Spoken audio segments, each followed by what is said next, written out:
लेकिन सच पूछो तो भक्ति एक ही है।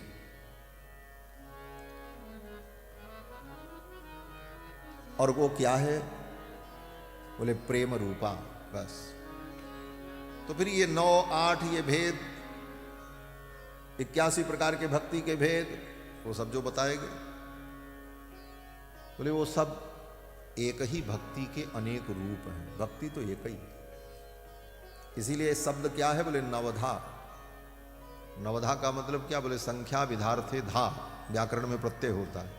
संख्या विधार्थे धा, एक ही वस्तु को 9 टुकड़ों में कर दो तो नवधा, एकधा, द्विधा, त्रिधा, चतुर्धा, पंचधा, तो नवधा। भक्ति एक ही है। वो क्या है? बोले प्रेम रूपा।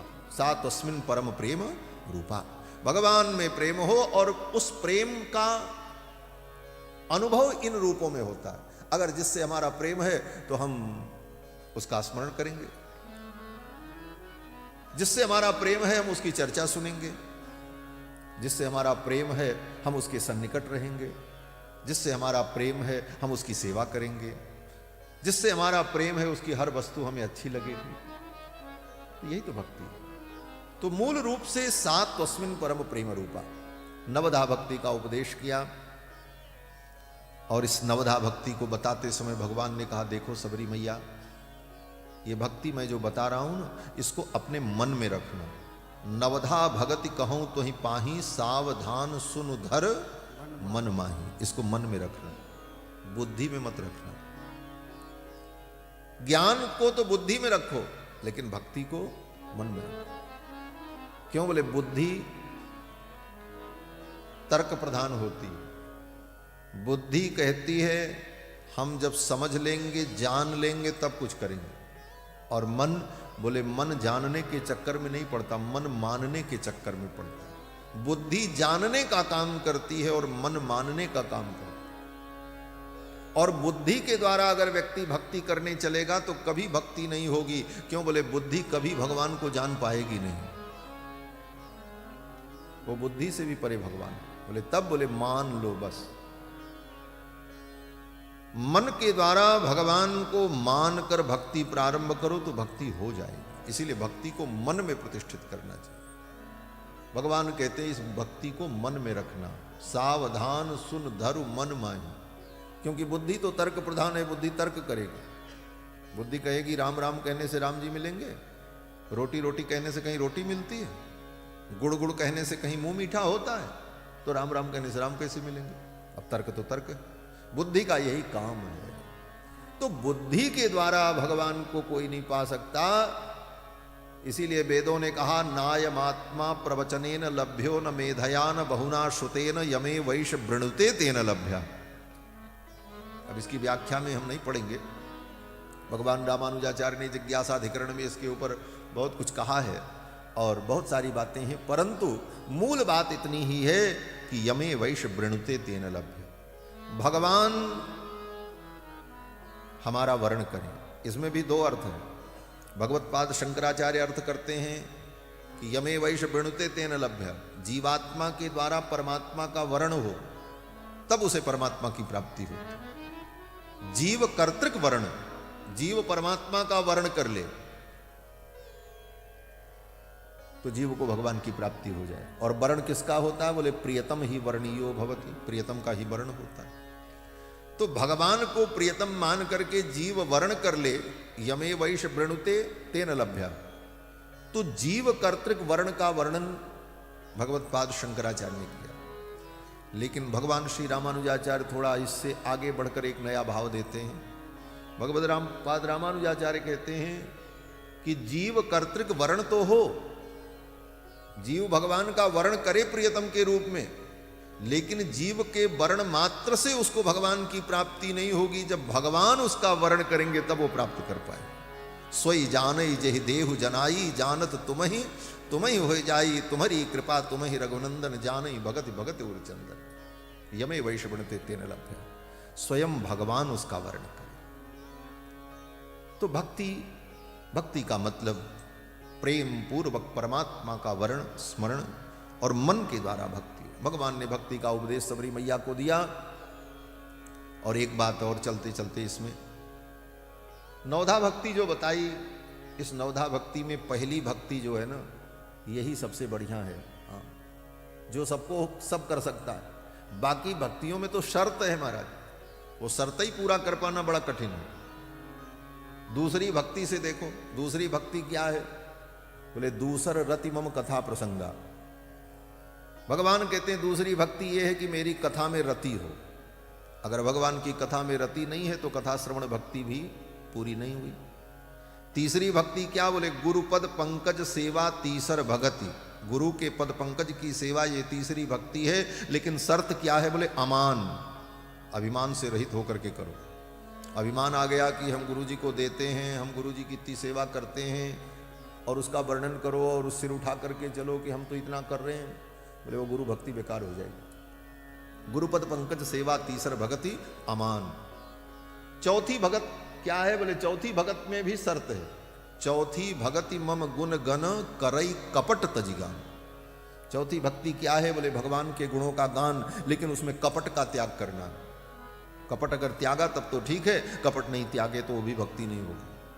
पांचवी भक्ति बोले मंत्र जाप मम दृढ़ विश्वासा पंचम भजन सुवेद प्रकाश। भगवान के मंत्र का जप, गुरु प्रदत्त मंत्र का जप,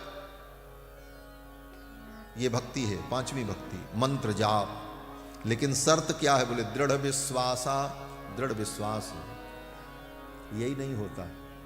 रिक्शे वाले पर विश्वास हो जाता है, तांगे वाले पर विश्वास हो जाता है, वकील और पुलिस और कोर्ट कचहरी पर विश्वास होता है, भगवान पर विश्वास नहीं होता। स्वल्प पुण्यवताम राजन विश्वासो नहीं बजाए थे। हमारे पूज्य स्वामी जी एक उदाहरण देते थे कि अगर विश्वास करोगे तो वैकुंठ पहुंच जाओगे, और विश्वास नहीं किया तो रेलवे स्टेशन भी नहीं पहुंच पाओगे। तो हमने कहा कैसे स्वामी जी? तो स्वामी जी कहते थे देखो, आपको रेलवे स्टेशन जाना है, आपने रिक्शे वाले को बुलाया, भैया हमको स्टेशन जाना, स्टेशन ले चलो। रिक्शा वाला बोलेगा हाँ बैठ जाओ। आपने विश्वास करके, उसकी बात पर आपने विश्वास किया, आप बैठ गए, तो आपको रेलवे स्टेशन पहुंचा देगा, आप पहुंच जाएंगे। और अगर आपने विश्वास नहीं किया, आपने उससे पूछा ये बताओ तुमको रिक्शा चलाना आता है कि नहीं आता है?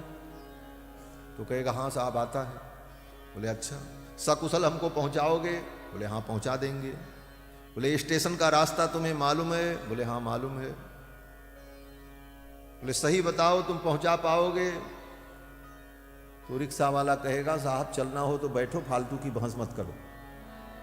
रिक्शा वाला भी यही बोलेगा कि अगर चलना है तो आप चुपचाप बैठ जाओ, बहस मत करो। अगर आप विश्वास करके बैठ गए तो आपको पहुंचा देगा। आपने अविश्वास किया, प्रश्न पर प्रश्न करते रहे, तो रिक्शा वाला भी कहेगा साहब आप जाओ, ढूंढ लो कोई दूसरा। आप स्टेशन भी नहीं पहुंच पाओ, वैकुंठ पहुंचना तो बहुत दूर की बात है। तो मंत्र जाप मम दृढ़ विश्वासा, भगवान के मंत्र जप में दृढ़ विश्वास हो, और विश्वास हो जाए तो फिर मंत्र जाप भक्ति सफल होती। ये भी वहां शर्त है। मंत्र जाप मम दृढ़ विश्वासा पंचम भजन सुवेद प्रकाश। छठ दम शील विरत बहुकर्मा निरत निरंतर सज्जन धर्म। छठवीं भक्ति क्या है? बोले शम और दम। छठ दम शील, इंद्रियों का दमन, इंद्रियों का नियंत्रण। लेकिन शर्त क्या है? बोले विरत बहुकर्मा, बहुत सारे कर्मों से विरत हो जाओ, बहुत प्रपंच को मत बढ़ाओ।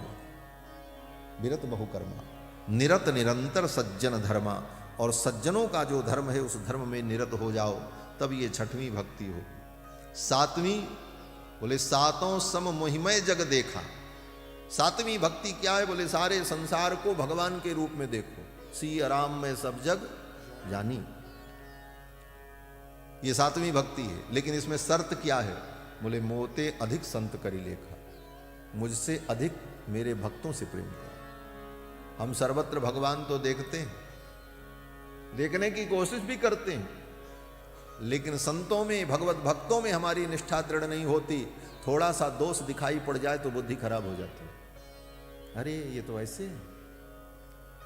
महाराज अगर संतों के जीवन में ऐसी कोई बात दिखाई पड़ जाए तो अपने मन को समझा लो।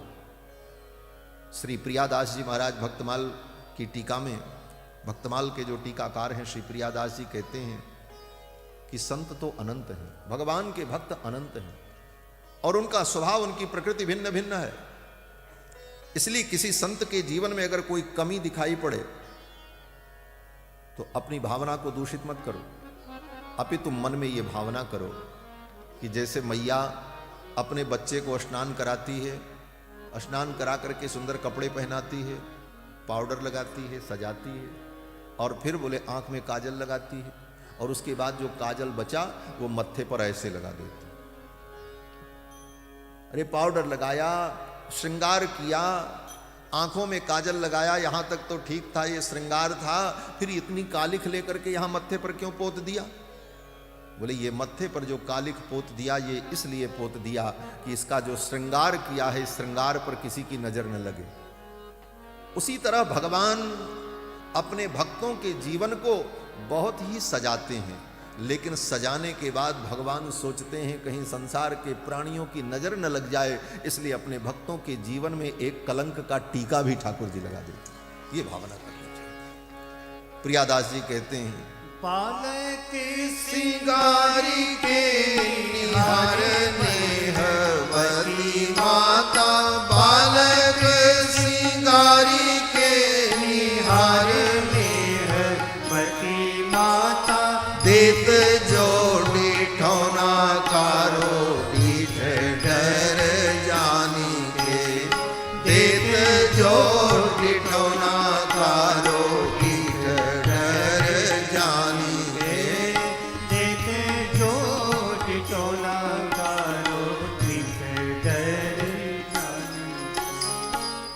श्री प्रियादास जी कहते हैं कि संत हैं अनंत गुण अंत कौन पावे, ताको रीझे रतिवंत को जाने पहचान के, अवगुण न दीख परे देखत ही नयन भरे, ढरे पग ओर उर प्रेम भर आन के, जोपे कछु घाटी क्रिया देखियत इन माझ, करिलो विचार हरि ही की इच्छा मान के, बालक श्रृंगार के निहार नेहवती माता, देत जो डिठौना कारो डीठ डर जान के।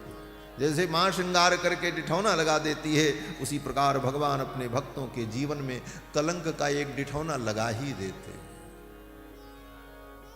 इसलिए भक्तों में दोष नहीं देखना, भक्तों को भगवान का ही स्वरूप समझना। मोते अधिक संत करिले का, भगवान तो कहते मुझसे अधिक संतों में भाव रखो, ये शर्त है।